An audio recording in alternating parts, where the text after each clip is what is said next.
So now the name of the chapter is heightened distance. इस chapter में मैंने अभी क्या बताया कि ये चैप्टर ये शो करेगा कि ट्रिग्नोमेट्री को हम डेली लाइफ में कैसे अप्लाई करते हैं, how the trigonometric concept is applied in daily life situations.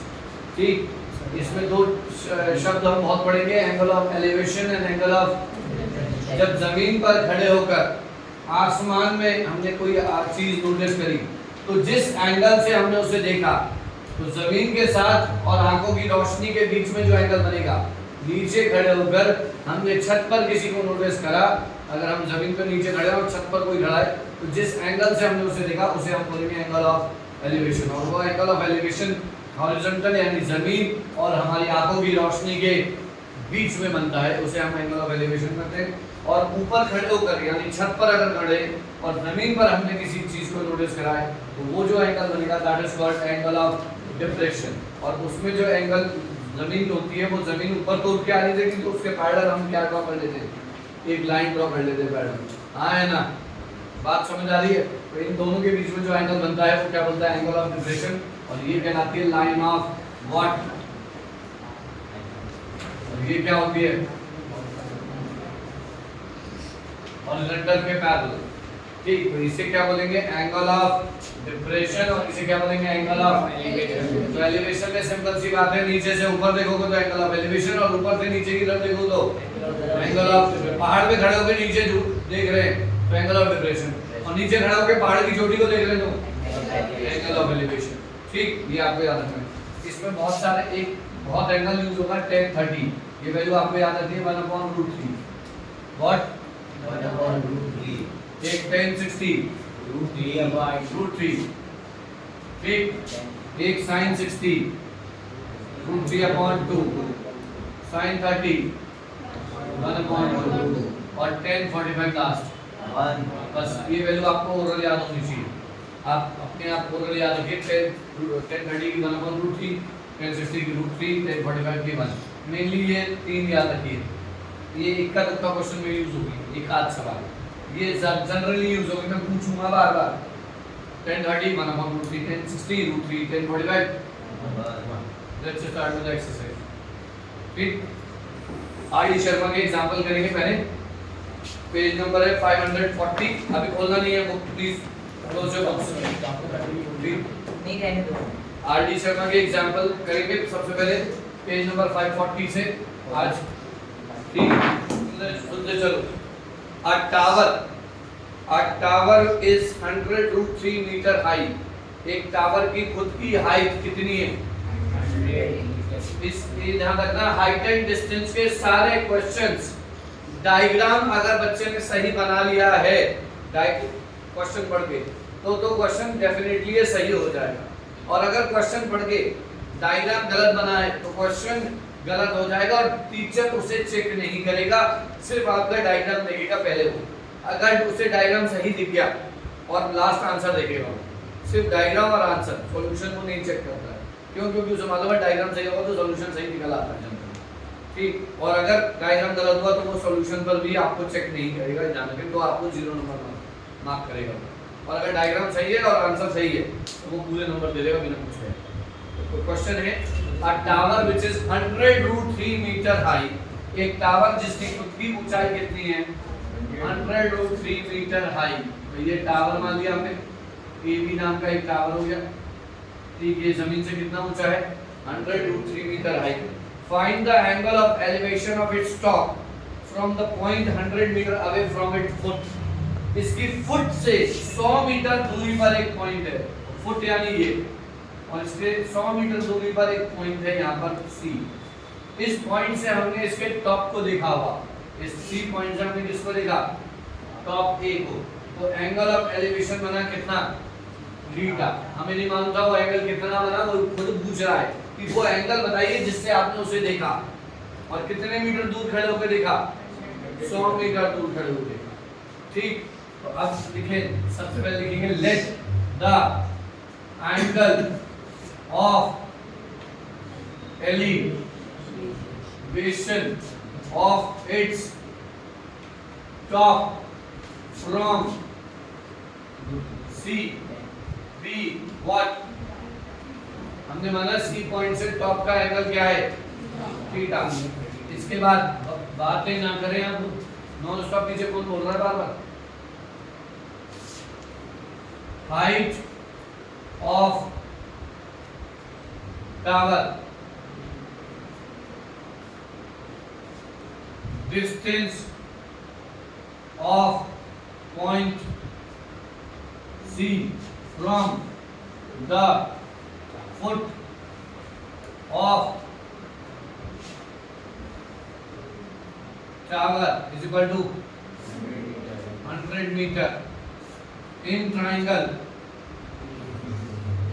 अब आपको मालूम है परपेंडिकुलर आपके पास है, जो एंगल हम यूज कर रहे हैं उसके सामने परपेंडिकुलर बेस है, और perpendicular and base is the ratio what 10 PBP upon HH।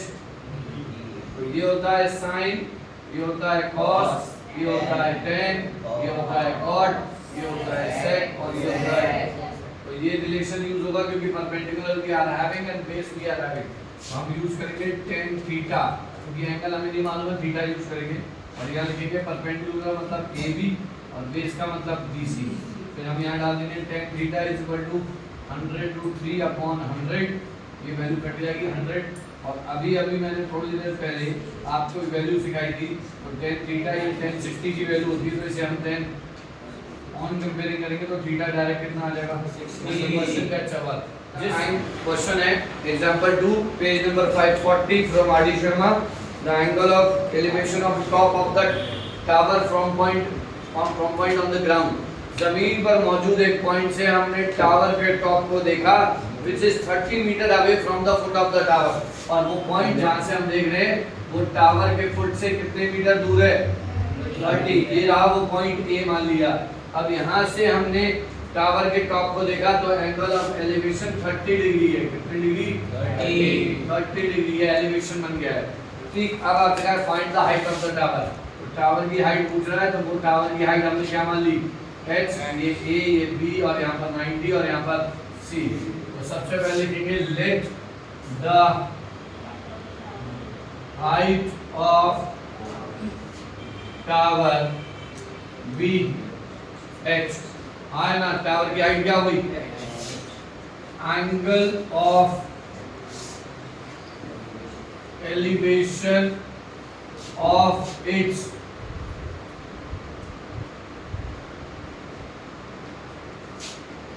distance of point A from the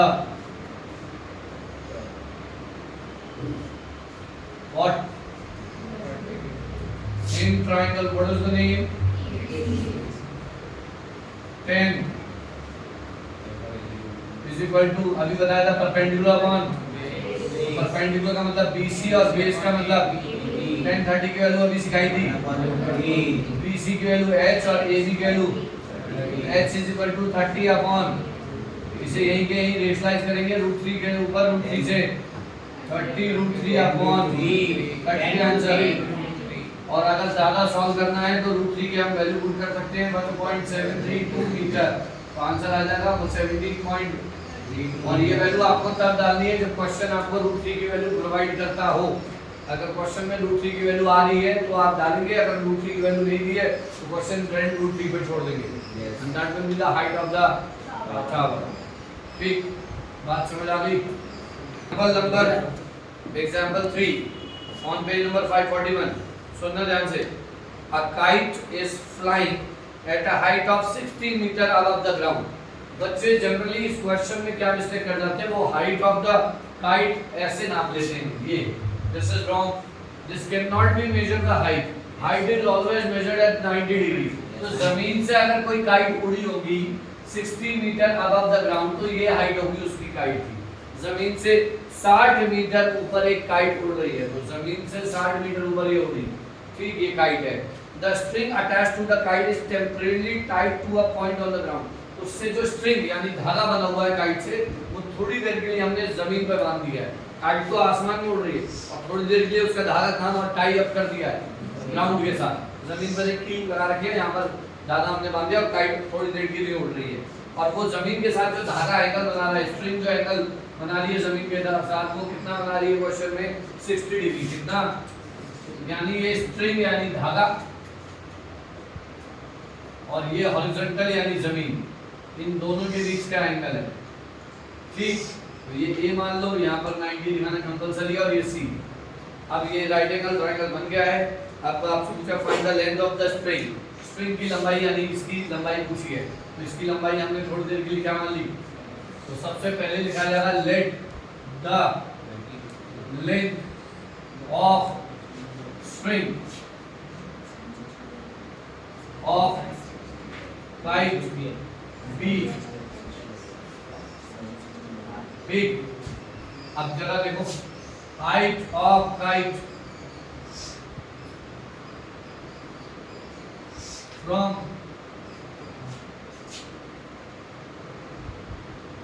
how many meter? Angle made between string and ori is equal to in triangle sine लगेगा, क्योंकि ये है हमारे पास that is the perpendicular, ये हमें निकालना है that is called the hypotenuse. This is the hypotenuse, perpendicular हमारे पास है, हाइपोटेन्यूज हमें निकालना है, तो परपेंडिकुलर और हाइपोटेन्यूज का रिलेशन कौन देगा? साइन। साइन कितने एंगल पे लगेगा? परपेंडिकुलर का नाम है BC और हाइपोटेन्यूज का नाम है, और ये आपको याद होगा PVP अपॉन, अभी लिखा था मैंने, तो ये रिलेशन किसके लिए होता है? और यही मैंने लगाया साइन BC परपेंडिकुलर और हाइपोटेन्यूज उसकी साइन 60 की वैल्यू अभी लिखाई थी √3 बाय, और BC की वैल्यू 60 अपॉन AC x, यहां से x 120 अपॉन √3 आ जाएगा, √3 से इसे रेशनलाइज कर देंगे तो 120 √3 अपॉन 3 आ जाएगा, आंसर 40 √3 मीटर आ जाएगा। And this is the length of the spring. ठीक, बात समझ आ गई? Is it okay? Yes, sir. This is the example number 4.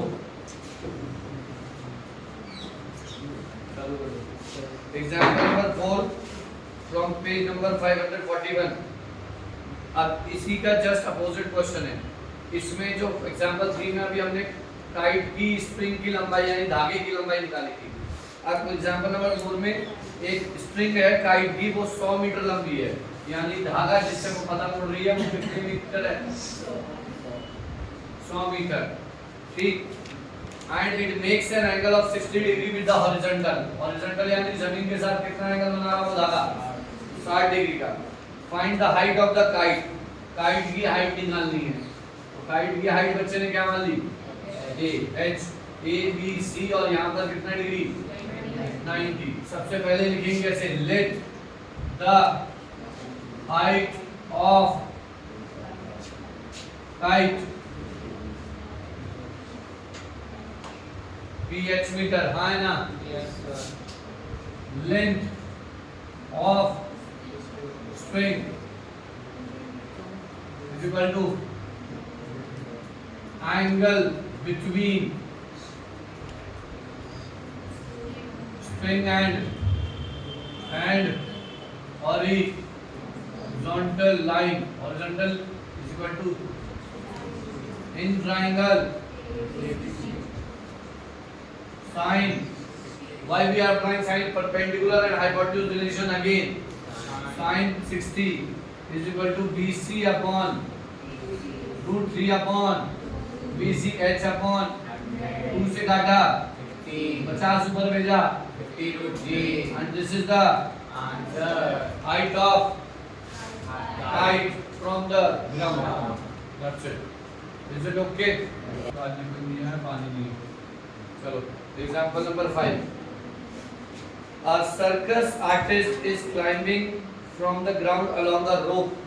एक सर्कस का आर्टिस्ट एक रस्सी पे चढ़ रहा है। एक सर्कस का आर्टिस्ट किस पे चढ़ रहा है? और वो रस्सी जो है वो स्ट्रेच्ड है, स्ट्रेच्ड यानी बंधी हुई है खंबे से, खंबे के टॉप से, और जमीन पे बंधी है, और उस रस्सी के सहारे वो उस खंबे के टॉप पर चढ़ रहा है। ठीक, और हाइट, उस खंबे की हाइट है 12 मीटर जमीन से। कितने मीटर ऊपर खंबा है? ये खंबा हो गया। ये रस्सी बंधी है इस खंबे के टॉप से। इस रस्सी से चढ़ना शुरू करा उस सर्कस के आर्टिस्ट ने। जमीन के साथ जो रस्सी एंगल बना लिया वो है 30 डिग्री। अब आपसे कहा है calculate the distance covered by the artist. Artist ने कितना डिस्टेंस कवर किया वो हमने लिख लिया x मीटर। ये आपका a, ये आपका b और ये आपका c। क्लियर? तो आप लिखेंगे let the distance covered by artist b x। हमने माना कि आर्टिस्ट ने कितना डिस्टेंस कवर किया? x metre. बात समझ आ रही है? हाइट ऑफ कितना? Angle between rope and equal to in triangle again sin perpendicular यानी BC और hypotenuse यानी sin 30 की वैल्यू 1/12 अपॉन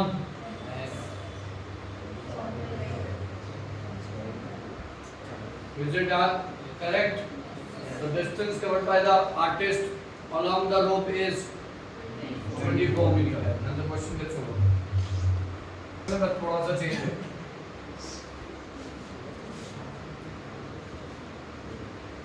Example 6.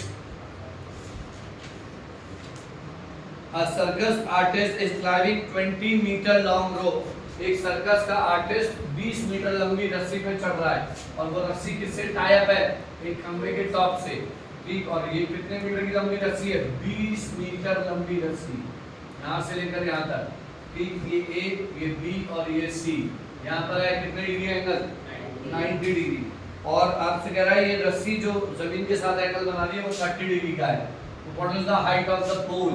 पोल की हाइट पूछ रहा है, तो पोल की हाइट क्या मान ली? h। तो सबसे पहले क्या लिखेंगे? Let the height of pole be length of rope कितने मीटर? Angle between rope and ground how much? In triangle again we applied sine. Why? Perpendicular we have to find out and hypotenuse they have given, and perpendicular hypotenuse is the relation for sine, and sine at what angle? Perpendicular का नाम है BC और hypotenuse का नाम है sin 30 की value पहले ही बताई थी 1/, BC की वैल्यू h/20, h की वैल्यू 10 मीटर। हाँ या ना? Yes sir। तो the height of the pole is 10 metre. एक चीज और, जैसे जैसे हम किसी इमारत के पास बढ़ते जाएंगे और उसके टॉप में नोटिस करेंगे, जमीन पे खड़े हुए हैं और कोई टावर के पास जा रहे हैं मान लो, तो जितना दूर हम खड़ेंगे टावर से जमीन पर उतना एंगल ऑफ एलिवेशन कम होगा, और जितना पास जाएंगे उतना एंगल ऑफ एलिवेशन। आप कुतुब मीनार के दूर खड़े हैं तो दूर से आप आराम से उसके चोटी को देख लेंगे खड़े होंगे, और जैसे जैसे करीब जाते रहेंगे आपको अपनी गर्दन ऊपर करनी पड़ेगी। तो गर्दन ऊपर करेंगे तो जितना आप गर्दन को ऊपर कर जाएंगे उतना एंगल बढ़ता जाएगा। तो जितना हम करीब होंगे उस बिल्डिंग के उतना एंगल ऑफ एलिवेशन ज्यादा होगा, जितना हम बिल्डिंग से दूर होते जाएंगे उतना एंगल ऑफ एलिवेशन कम हो जाएगा। आप ऐसे समझ लीजिए कुतुब मीनार के जितना करीब उतना एंगल ज्यादा मुंह ऊपर करके देखना पड़ेगा, एंगल बढ़ जाएगा। जितना दूर खड़े होगे उतना आराम से देख लो कुतुब मीनार के टॉप को। हाँ है ना? इस तरह समझो। Clear? when the near about the building the angle of elevation increases।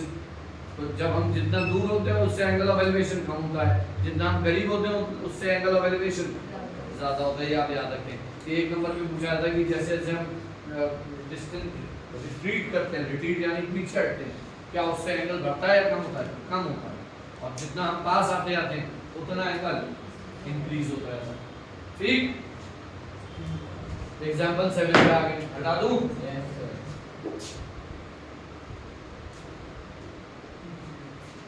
10 example बताऊंगा बस आज, ठीक, 10 कर लेंगे और 10 ही एक्सरसाइज के होमवर्क है।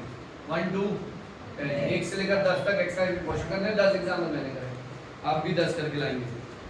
अब ब्रिज अक्रॉस अ रिवर, एक रिवर के ऊपर ब्रिज बना हुआ है रिवर को क्रॉस करने के लिए, तो are bridge across a river, across का मतलब उसके ऊपर, एक रिवर के ऊपर ब्रिज बना और रिवर और ब्रिज के बीच में जो एंगल बन रहा है वो क्वेश्चन ने दिया है 45 degree.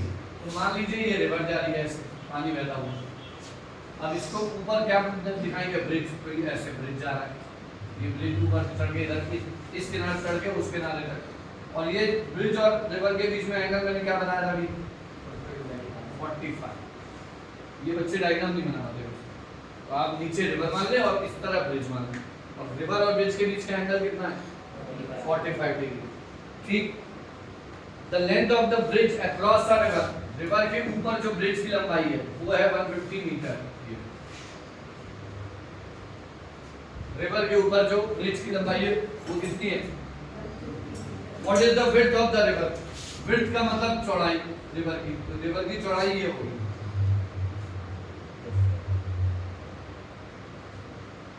The width of the river is x metre. ये हो गया A, ये हो गया B, ये हो गया C, हाँ या ना, ठीक। अब लिखेंगे से let the width of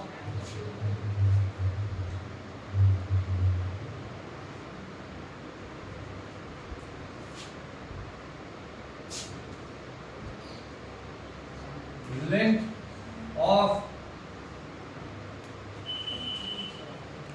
bridge across a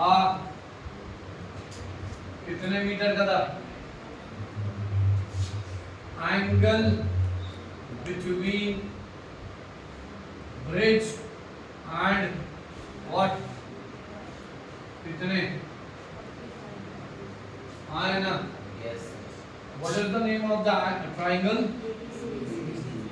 what the relation we use, sin at what angle, 45. इसकी वैल्यू मैं बताना भूल गया था, वाला फॉर्मूला 2 होती है, मुझे याद है, Yes. sin 45 is equal to BC upon AC, इसकी वैल्यू बना कौन, BC की वैल्यू x, AC की वैल्यू 150, x की वैल्यू 150 अपॉन, इसे यही के यही रेशनलाइज करेंगे, 150 रूट 2 अपॉन 2, ये आंसर आ जाएगा 75 root 2 metre, and this is the width of the river, ठीक, रिवर की चौड़ाई जिसे बोलते हैं, ठीक, समझ आ गया है कि नहीं, Yes, sir. Clear.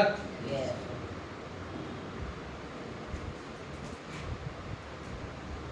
Example number 8 है, एन ऑब्जर्वर 1.5 मीटर टॉल, एक ऑब्जर्वर जो ऑब्जर्व कर रहा है किसी चीज को, नोटिस कर रहा है, उसकी खुद की हाइट 1.5 मीटर है, तो ये मान लिए ये ऑब्जर्वर हो गया, इसकी हाइट हमने क्या मान ली 1.5 मीटर, ठीक, and is 28.5 metre away from the tower, और ये ऑब्जर्वर एक टावर से 28.5 मीटर की दूरी पे खड़ा हुआ है, ऐसे,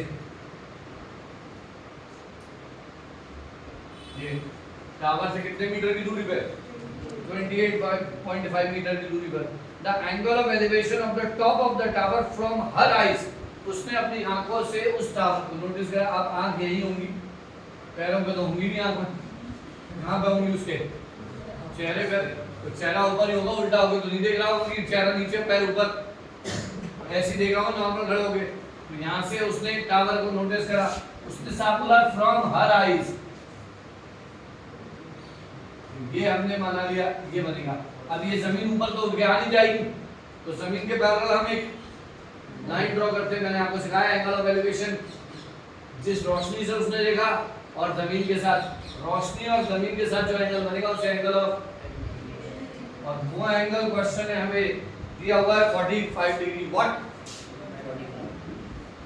ठीक। अब हमसे पूछा what is the height of the tower, तो इस टावर की हाइट बच्चे ने क्या मान ली, h, ये आप मान लीजिए a, ये आप मान लीजिए b, ये c, ये d और ये e, और यहाँ पर एंगल 90, यहाँ पर एंगल 90, हाँ है ना, अब कुछ सोचो, ये 1.5 है तो ये भी,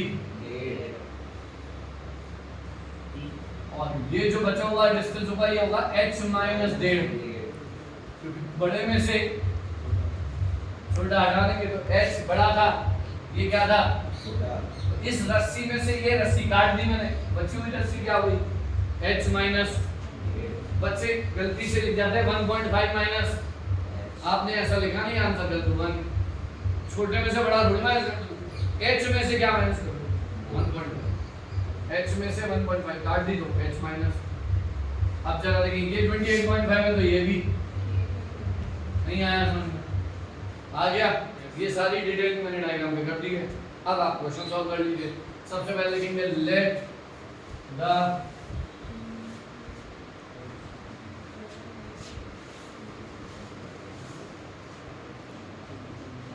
height of tower be h metre, height of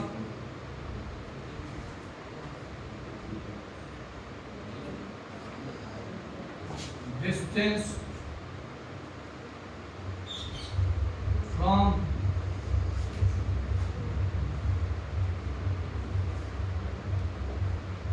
कितने दूर खड़ा था observer,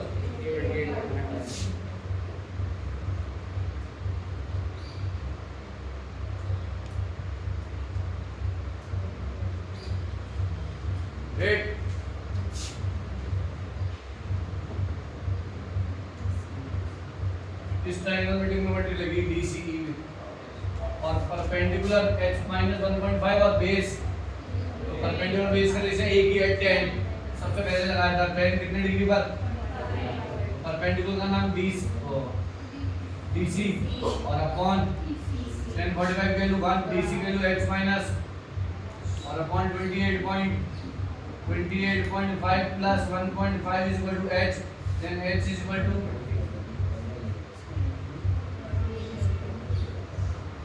the height of the tower is 30 meter, and that's the answer for this.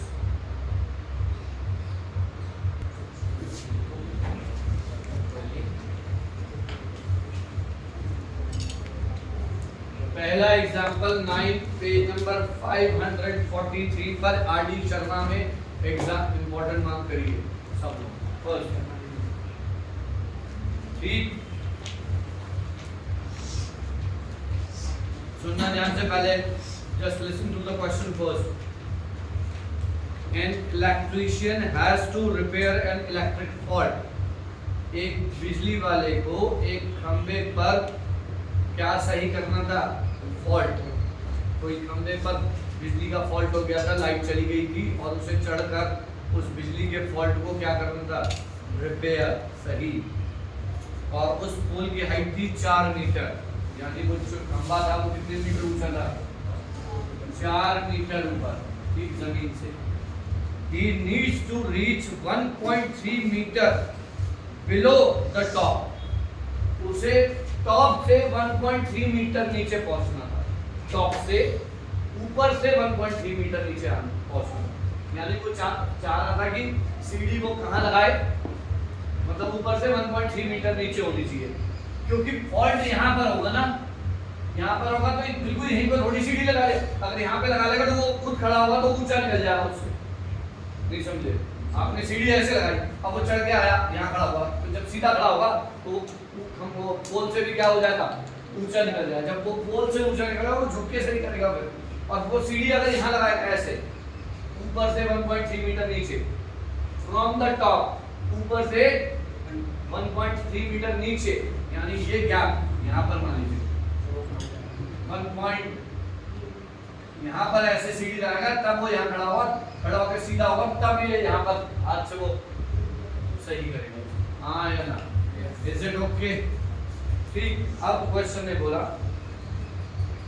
What should be the length of the ladder, ladder का मतलब सीढ़ी, सीढ़ी की लंबाई कितनी होनी चाहिए, दैट ही शुड यूज, कितनी लंबी सीढ़ी वो यूज करेगी, when inclined at an angle of 60 degree, और वो सीढ़ी जमीन के साथ जो इंक्लाइंड होगी वो कितने डिग्री पर, यानी सीढ़ी और जमीन के बीच में जो एंगल बनेगा वो कितना आएगा, ठीक, जिससे कि वो रिपेयर वर्क कर सके इजीली, ठीक। तो हमने मान लिया कि सीढ़ी की लंबाई क्या होगी अगर ये 1.3 है तो बचा हुआ मेरे पास 2 पॉइंट 1.7 हाँ या ना।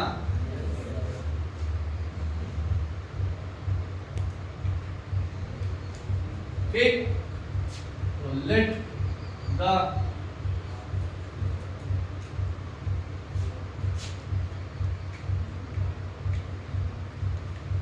हमने माना उस सीढ़ी की लंबाई कितनी x मीटर, हाइट ऑफ पोल उस खंबे की लंबाई कितनी थी क्वेश्चन में स्टार्टिंग में 4, angle between ladder and ground दोनों के बीच में एंगल कितना था इन ट्राइंगल ABC बोलेंगे 90 डिग्री वाला एंगल बीच में बोला जाता है, इज्जत दी जाती है 90 डिग्री उसको बीच में बैठाया जाता है। आइए आप बीच में बैठिए, ठीक, इज्जत के साथ बुलाइए क्या। अब साइन लगाएंगे, क्या लगाएंगे sine 60 BC upon AC, sine 60 की वैल्यू BC की वैल्यू 2.7, x की वैल्यू 5.4 अपॉन 2 3 स्लाइस कर दिया है। 1.8 This is the length of the ladder that should be used to done the repair work.